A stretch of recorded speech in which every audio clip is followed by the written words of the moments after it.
So, lads, today we have just seen some ruthless moves by other teams. Not even ruthless moves. Not even ruthless moves at this stage. Like, we're looking at teams making some moves, and we are 24 hours away from Breanna Turner being on the Fever team for the rest of the year. We just saw Mercedes Russell be waived, who, by the way, is on like 180k a year. By the way, Mercedes Russell's kind of terrible. She's kind of terrible, and for that money, she's absolutely terrible. I'm not out here saying the Fever need to get Mercedes Russell. But, if the alternative to Bree Turner is Mercedes Russell, give us Mercedes Russell. Oh, they want champions. Mercedes Russell's a champion, I think. I think she's a champion. Mercedes Russell, she's 29 years old, and yeah, she's a two-time WNBA champion. Not only a one-time WNBA champion, it's a two-time champion. So, realistically, it is like you've now got a situation where she's available. They want champions. She's big. She's 6'6". She did damage against Fever. Like, she did damage against us last week.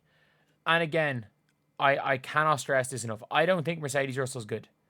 This is not one of those, the Fever need to sign Mercedes Russell. Hell no. But if it's her, or if there's some weird scenario that it's between her or Bree Turner, give me Mercedes Russell. Mercedes Russell is at least she averages 1.7 points per game. That is a whole 1.3 points per game more than Bree Turner. And let's not forget, she put up 5 points. She put up 5 points against us in the win. 5. That's more points than Bree Turner scored this season. Bree Turner is averaging 1.4 points per game. 1.4 points per game. But yeah, it is. I just can't believe it. Like, these teams are getting rid of these players. The the Lynx. The Lynx just got rid of Elisa Peely. The Lynx just got rid of their first round pick from last year. Because, let's be real, she sucks. I said at the start of the year, they were like, oh no, Peely's good. And I'm like, no, Peely sucks. Peely sucks. Peely's 5'10" and is only good at one thing, and it's shooting the ball. And like, you've got people here saying tagging Amber Cox, and I'm like, she is the last thing this team needs. At least it's better for spacing. But the Minnesota Lynx chose taking her over taking Angel Reese. And it's not even the Angel things. They at least got the guys picked this year. They literally, I'm not joking when I say this, they traded for, they could have taken Layla Lacan, or they could have taken Carla Late. Like, Layla Lacan was there. Layla Lacan would have been unbelievable for this team. But instead of getting Layla Lacan, they took Elisa Peely, who's not playing. Layla Lacan would be their backup point guard right now, even over Natisha Heidemann. She's better than Heidemann. All around, I think, better than Heidemann. But is Cheryl crashing out after the loss? Emma may be on their way and they have to waive her. Yeah, they have to waive somebody. These teams have to waive somebody. And let's be real, Emma Mason is not going to the Sparks. But the Sparks, by the way, the Sparks are probably going to get somebody good. Why are the Sparks probably going to get somebody good? Because they now have a they now have a max contract slot. Maybe she goes to freaking LA and says, I want to live this summer in LA. Because it's not over. It's not over at all for the Sparks. And it's not over at all for the Sky. It's not over at all. Obviously, the Lynx are after losing a couple of games.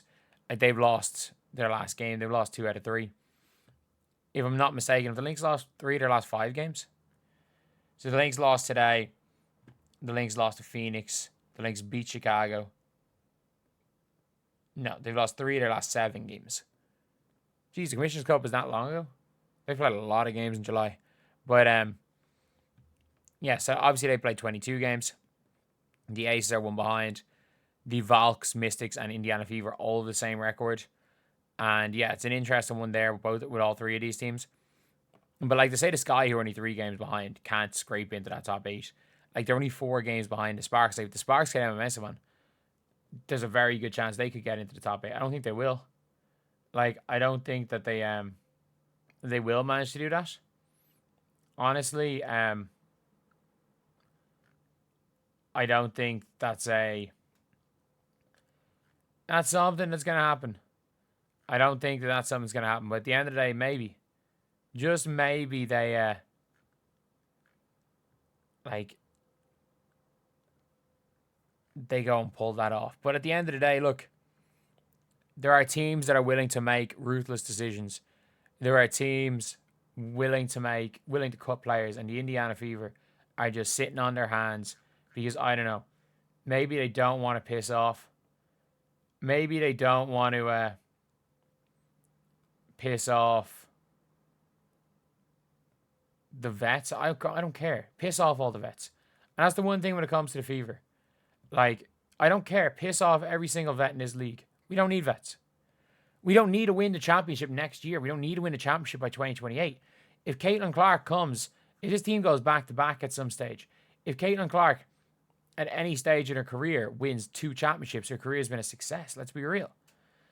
This Indiana Fever duo, if they can win 2 championships, it doesn't need to be next year. If Caitlin and Leah are there for the long run, it doesn't have to be next year. It's about building for the future. Like, get young players around them, get athletes, get runners, get players that want to be there. As I've said plenty of times, in the words of Liam Cooper, if you don't want to be here, then fuck off. Like, if you don't want to play Fever basketball, then you're just not on the team. We're not changing our style of play for you. Doesn't matter what your accolades are. Doesn't matter where you rank in the all-time points list. Doesn't matter where you are considered. Doesn't matter how many championships you have. If you are coming to the Fever, you are coming to the Indiana effing Fever. And I don't think this organization realizes that. I don't think this organization wants to realize that. But anyway, yeah, that's just my opinion on it. I think all around it's just one of those things where the